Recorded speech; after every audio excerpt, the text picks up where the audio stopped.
A'udzu billahi minasyaitonir rajim. Bismillahirrahmanirrahim. Wa ma anfaqtum min nafaqatin aw nadhartum min nadrin fa innallaha ya'lamuh wa ma lidh-dhalimina min ansar. Dan apapun infak yang kamu berikan atau nazar yang kamu janjikan, maka sungguh Allah mengetahuinya, dan bagi orang zalim tidak ada seorang penolong pun. Quran Surat Al-Baqarah ayat 270. Shadaqallahul azim.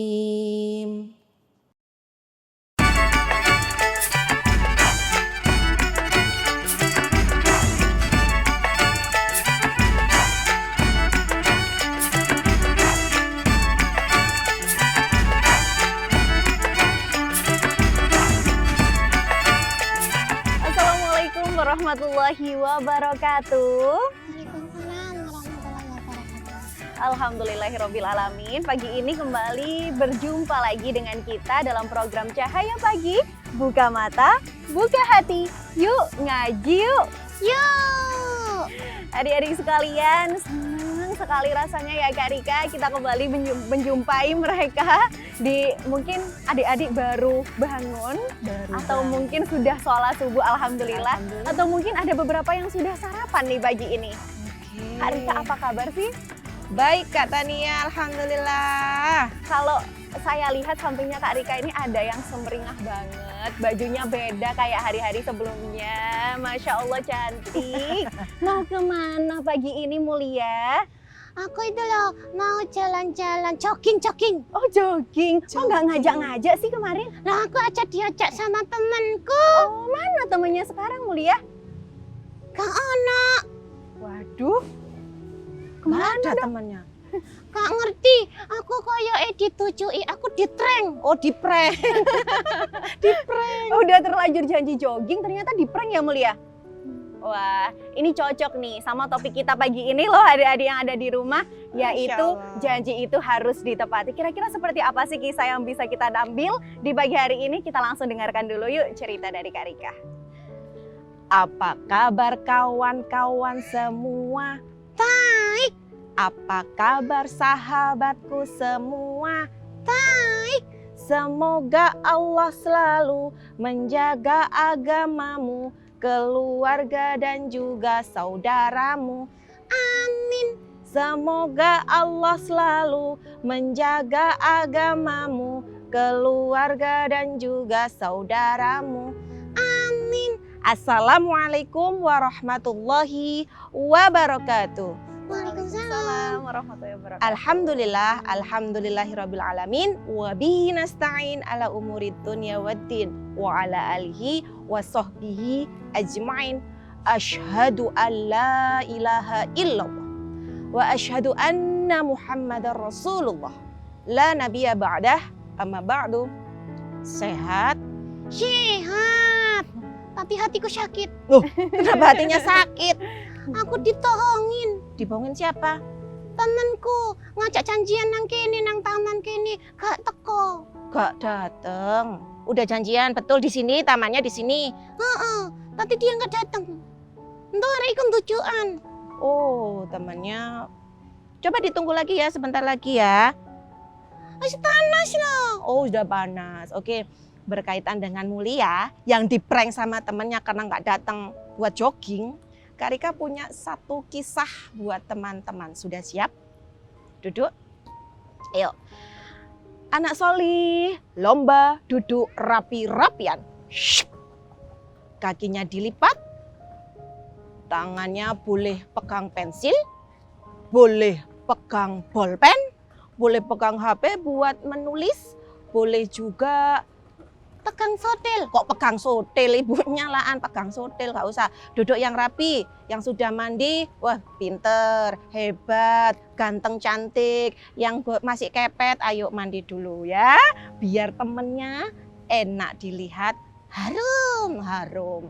Oke, sebuah kisah datang dari negeri yang sangat luar biasa. Sudah mulai loh, yuk duduknya. Terus. Dengarkan betul-betul ya.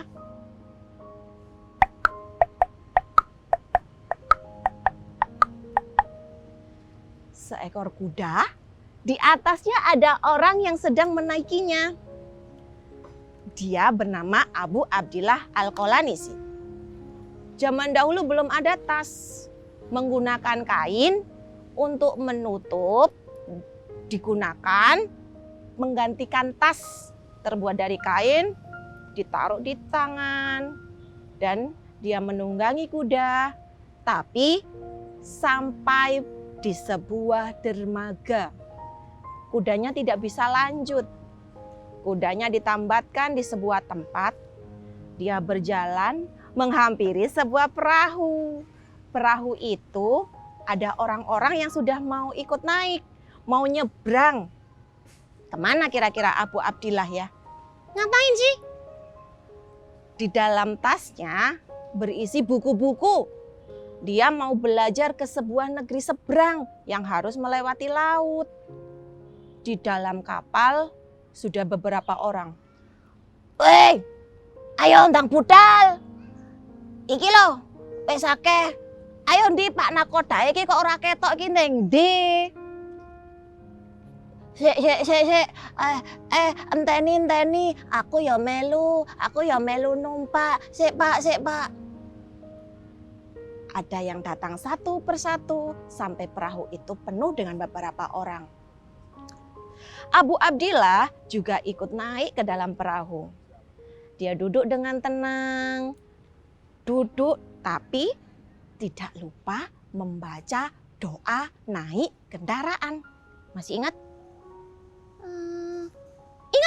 Ingat gimana doanya? Bismillahirrahmanirrahim. Subhanalladzi sakhkhara lana hadza wa ma kunna lahu muqrinin wa inna ila rabbina lamunqalibun. Pinter. Teman-teman, arek-arek, wis hafal dorong. Ayo doanya dihafalkan, doa naik kendaraan, naik motor, naik mobil, naik sepeda ontel. Jangan lupa baca doa ya. Semoga Allah melindungi perjalanan kita. Tidak terkecuali Abu Abdillah juga baca doa itu. Duduk dengan tenang, membaca doa, mulai melihat, ternyata di kanan dan kirinya semuanya dilihat laut, air, tidak ada daratan.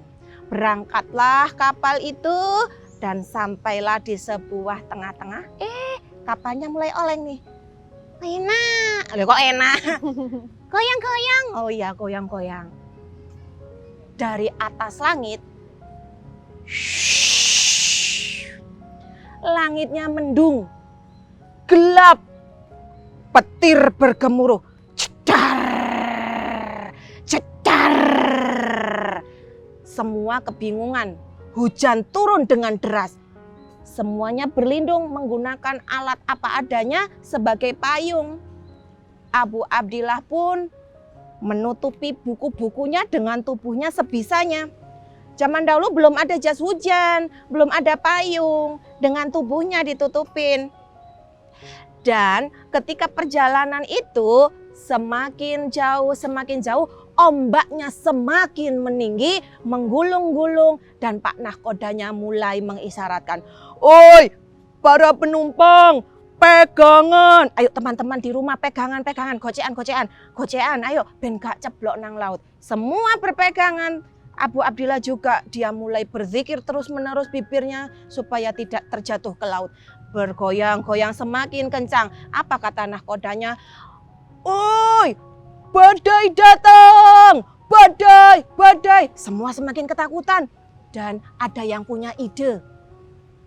"Oh, teman-teman, bagaimana kita kalau bernazar?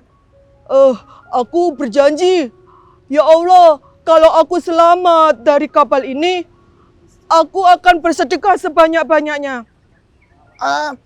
Aku juga ya Allah, kalau aku selamat dari kapal ini, aku akan menyedekahkan hartaku kepada anak-anak yatim. Aku juga, kalau aku selamat dari kapal ini, aku akan menyantuni janda-janda.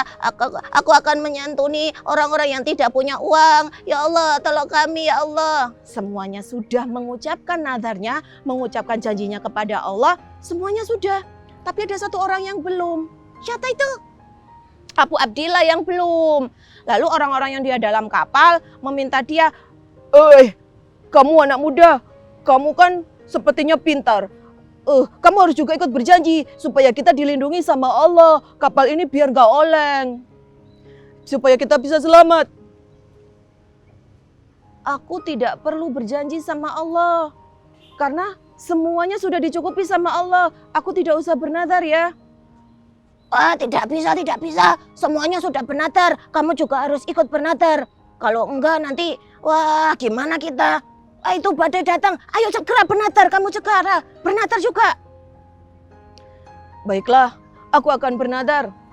Ya Allah, aku berjanji jika selamat dari kapal ini, maka aku tidak akan makan daging gajah. Kok kaget gitu sih? Semua orang juga kaget. Semua yang ada di kapal kaget. Janji apa itu? Nadar apa itu? Iya, nadar apa? Masa janji gak makan daging gajah? Emang kita mau makan daging gajah apa? Oh iya, jangan-jangan dia orang yang aneh. Udah biarkan saja.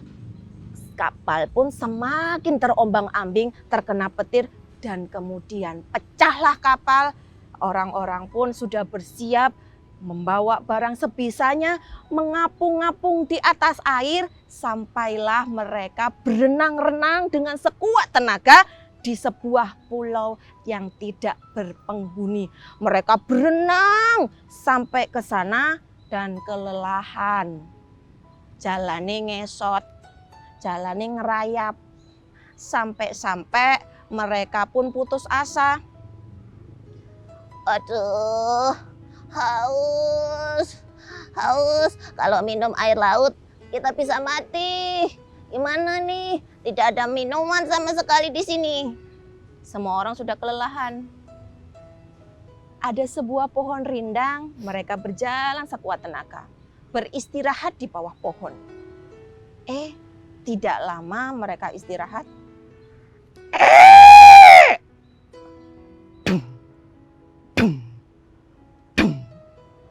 Ada anak gajah lewat. Orang-orang itu yang sudah kelaparan mulai punya ide. Itu ada anak gajah. Kita sergap, kita pukul kepalanya, kita bunuh dan makan dagingnya. Oh iya, aku juga lapar. Aku pegang kayu ya, kamu pegang batu. Siap. Batunya mulai diasah sampai tajam. Ada yang pegang kayu, ada yang pegang batu, dan mereka bersiap. Siji, loro, telu. Kakinya dipukul, si gajah jatuh dan dipukul kepalanya sampai mati. Dan mulai dipotong kepalanya, dikuliti, dimasak dagingnya. Mereka menyalakan api, dibikin sate, dibakar dagingnya, dan dimakan dengan kondisi perut yang sudah sangat-sangat lapar. Mereka sangat makan dengan lahap. Mereka betul-betul kelaparan. Perutnya sudah nggak bisa menahan lagi. Ada satu orang yang nggak makan. Dagingnya ada yang sudah matang, diberikan kepada orang itu. Siapa itu?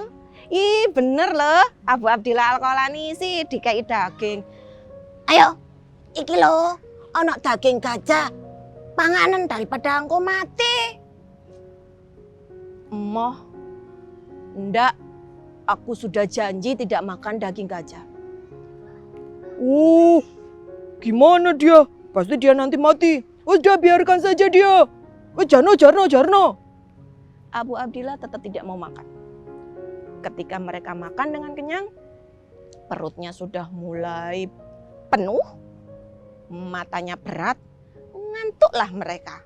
Semuanya tidur. Mereka bukan kamu. Mereka tidur dengan lelapnya.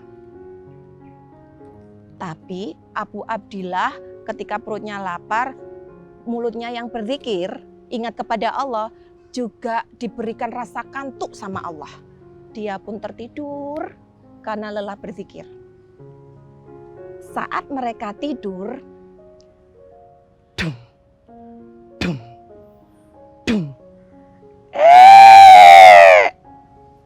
mamanya gajah datang. Ibu enggolei. Orang-orang yang tertidur tidak sadar. Belalai ibu gajah mendekat ke mulut orang-orang yang sedang tidur. Dihisap-hisap. Ada bau di mulutnya daging anaknya. Ibu gajah ngangkat kakinya. Diinjak sampai penyet. Matilah orang yang diinjak sama gajah. Pindah lagi satu orang. Lalu dicium mulutnya lagi. Bau daging anak gajah. Kakinya diangkat lagi. Diinjak sampai mati. Terakhir orang yang tidak mau daging tadi didekati. Abu Abdillah terbangun.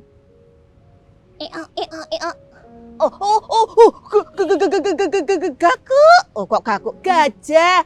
Ada gajah. Gajah, aku tidak makan daging anakmu. Sungguh, aku tidak memakannya. Belalai ibu gajah mencium mulut Abu Abdillah. Tidak ada baunya. Dan di depan Abu Abdillah, kaki gajah yang paling belakang tertunduk seperti berlutut. Belalainya mengambil tubuh Abu Abdillah yang lemas dan menggendongnya, ditaruh di punggung gajah. Disuruh naik ke atas punggung gajah. Si gajah berlari dengan kencang sampai di sebuah desa. Abu Abdillah diturunkan, ditidurkan di sebuah ladang. Ada orang lewat. Lah. Iki sapa iki turu-turu nang kene iki? Pak, bangun. Kok tidur di tanah? Maaf Pak, saya terkena musibah. Saya terkena ombak, perahu saya hancur. Saya sampai di sini diantar oleh gajah. Diantar gajah? Kemudian Abu Abdillah pun dibawa ke rumah, diobati, diberikan pakaian, diberikan obat dan makanan sampai pulih kondisinya. Abu Abdillah di desa itu bercerita bahwa dia dibawa gajah sampai ke sini. Tahu tidak teman-teman, jarak antara pulau dan desa itu ditempuh selama 7 hari kalau normal. Karena dibawa sama si gajah hanya ditempuh hanya 1 malam saja. Si gajah berlari tanpa berhenti. Abu Abdillah tidak terasa. Itulah pertolongan Allah bagi orang-orang yang mau menepati janjinya, terutama janji kepada Allah. Tuh mulia, makanya jangan sakit hati dulu. Iya, meskipun hari ini, pagi ini ya Mulia, temannya nggak nempatin janji nggak apa-apa. Mulia nggak perlu sakit hati, bener ya Kak Rika? Karena semuanya juga ya tergantung Allah ya. Iya betul. Kan Kak sudah niat ya, kita sudah niat datang, sudah Iya. pengen ketemu, ternyata nggak ada orangnya, sudah terhitung pahala. Betul sekali. Kak Rika tadi kan sempat nyinggung antara janji juga nazar. Sebenarnya Iya, betul. dua hal itu berbeda atau sama sih Kak? Janji itu suatu perkataan untuk memenuhi sebuah komitmen. Iya. Nah, kalau nazar itu janjinya kepada Allah. Kalau janji itu kata secara umum ya bisa kepada manusia. Contoh nih, Mulia tadi janjian sama temannya, janji. Berarti di situ di taman ini janjian jam sekian, ternyata nggak datang, berarti dia melanggar janjinya. Terus janji, engko aku nang omamu ya jam 4 gitu. Itu janji sudah. Makanya kalau kita mau janji, jangan lupa diberikan kalimat sebelumnya. Insya Allah. Ngono loh. Walah.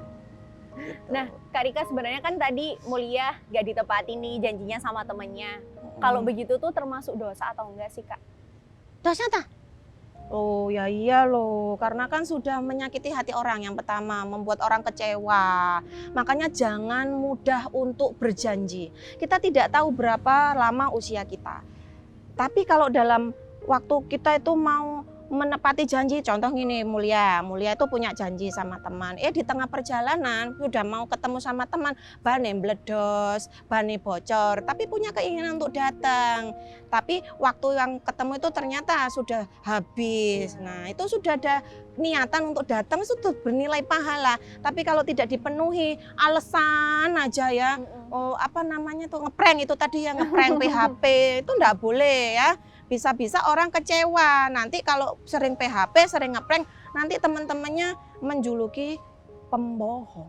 Betul. Oke. Jadi jangan gampang juga adik-adik yang ada di rumah, jangan gampang bikin janji-janji sama temennya ya. Nah mungkin ini pertanyaan terakhir juga Kak Rika. Oke. Kita kan 1-2 kali pasti pernah melakukan janji. Gimana sih caranya kita itu untuk mudah menempati janji itu? Oke, baik. Pertanyaannya bagus ya ini ya. Gimana? Supaya kita selalu ingat, kadang manusia itu suka lupa loh teman-teman. Nggak kadang ya Kak, banyak urusan jadinya Iya. lupa, lalian. Dicatat. Dicatat, karena janji itu adalah hutang. Utang aja dicatat, ya kan? Harus dicatat, supaya nanti kita ingat. Lalu yang kedua, libatkan Allah dalam mengingat-ingat janji apa yang pernah kita berikan kepada orang lain. Nah, ada sebuah kisah nih Kak. Apa itu? Kisah tentang Hasan dan Husain yang dia itu waktu malam Ramadan ngerengek minta baju baru. Bunda Fatimah tidak punya uang.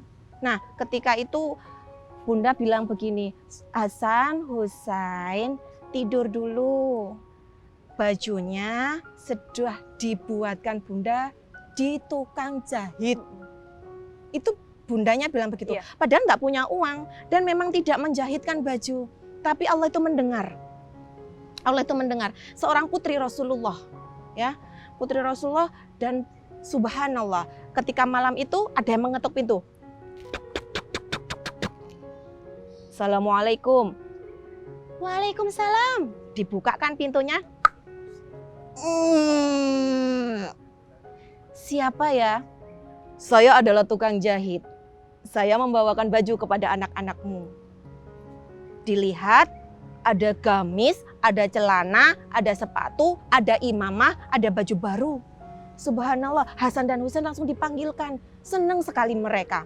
Setelah diberikan, orang tadi pulang Kak. Orang tadi pulang, Rasulullah datang ke rumah Hasan dan Husain, tanya, wahai putriku, tahu tidak siapa yang bertamu tadi? Tidak tahu ayah, siapakah dia? Dia adalah malaikat Ridwan yang membawa baju dari surga. Anak-anakmu diberikan hadiah surga dari surga oleh malaikat Ridwan. Nina ya. Nah, ini pelajaran kepada orang tua. Jangan sesekali mudah memberikan janji. Kalau Fatimah memang putri Rasulullah yang dekat kepada Allah, langsung diberikan. Tapi kalau kita ada anak kita nangis, Wah, aku njaluk ternen, aku njaluk iPhone. bisa nggak langsung diberikan? Kita menjanjikan ke anak, adek jangan dulu ya, nanti dulu, ibu belum punya uang. Nggak mau, aku maunya sekarang. Nah, jangan mudah memberikan dan mengiyakan. Kalau kita sudah janji dengan anak-anak itu akan mengingat-ingat. Ayah dan bunda, perhatikan. Kalau Anda sering memberikan janji kepada anak-anak dan tidak pernah ditepati atau jarang ataupun malah sering melupakan, anak itu akan mengingat dan dia tidak akan jauh-jauh dari Anda yang juga akan sering memberikan janji-janji palsu. Nggak mau kan anaknya memberikan janji-janji palsu? Nanti kalau jadi pemimpin bagaimana? Suka-suka janji ya? Suka kasih-kasih janji? Udah jadi pemimpin, udah dapat semuanya? Tidak memenuhi janji. Nah, itu pelajaran dasar dari usia dini bahwa janji itu juga nazar itu adalah sebuah keimanan, sebuah komitmen kita kepada manusia dan Allah, terutama kepada Allah. Jangan mudah bernazar kepada Allah, karena hukumnya jelas berat. Kalau tidak bisa memenuhi janji kepada Allah, nanti itu langsung urusannya sama Allah. Bisa-bisa, tidak bisa ini ya, kita akan tidak mendapatkan keberkahan. Iya. Allah, manusia aja diberikan janji, apalagi Allah. Allah. Aduh, Masya Allah, main-main itu ya. Gak boleh main-main janji ya. Temanku itu loh, nah, mulia gak boleh niru. Aku janji gak niru. Loh, itu janji lo ya, itu janji tadi. Aku nggak niru. Ya udah, gak Nah. niru, gak boleh loh ya. Bukan hanya mulia ya, adik-adik yang ada di rumah juga demikian. Jangan mudah untuk berjanji. Baik dengan orang tua, teman, keluarga, atau siapapun itu. Di-hati-hati lagi ya kalau misalnya ingin berjanji ataupun menepati janji, lebih baik bilang insya Allah ya Kak Rika. Betul. Karena kita nggak tahu juga ke depannya seperti apa, Betul. mungkin nggak bisa karena waktunya belum tepat atau seperti apa. Nah, kita sudah banyak sekali panjang lebar, Kak Rika juga sudah berkisah ke kita semua tentang pentingnya menepati janji begitu kan. Kira-kira kesimpulan dari episode kali ini tuh apa sih Kak? Alhamdulillah hari ini kita ada membahas salah satu adab kepada Allah, bahwa memenuhi janji itu sebuah hak, sebuah keimanan. Jangan asal mudah meluncurkan kata-kata aku berjanji. Kita tidak tahu berapa usia kita. Jika kita berjanji, maka berikanlah kata insya Allah. Insya Allah. Libatkan Allah di dalam setiap kata-kata kita. Libatkan Allah dalam setiap perbuatan kita. Kalau toh kita tidak bisa memenuhi janji itu, segera minta maaf. Segera tidak diulangi lagi dan mohon ampun kepada Allah. Semoga kita menjadi insan, menjadi orang mukmin yang selalu menepati janji. Amin amin ya rabbal alamin. Terima kasih banyak Kak Rika dan juga Mulia ya, yang pagi ini sudah memberikan banyak sekali informasi ke kita tentang janji itu penting untuk ditempati. Dan juga teman-teman, akhir kata tuku klambi nang pasar turi. Asyik. Kak lali sarapan nganggo tahu Bali. Waduh. Rek nek wis janji ojo lali loh, ditepati. Nah, segini dulu dari kita pagi ini ya Kak Rika. Semoga ini bermanfaat untuk adik-adik yang ada di rumah. Sampai jumpa. Wassalamualaikum warahmatullahi wabarakatuh. Waalaikumsalam warahmatullahi wabarakatuh. Dadah.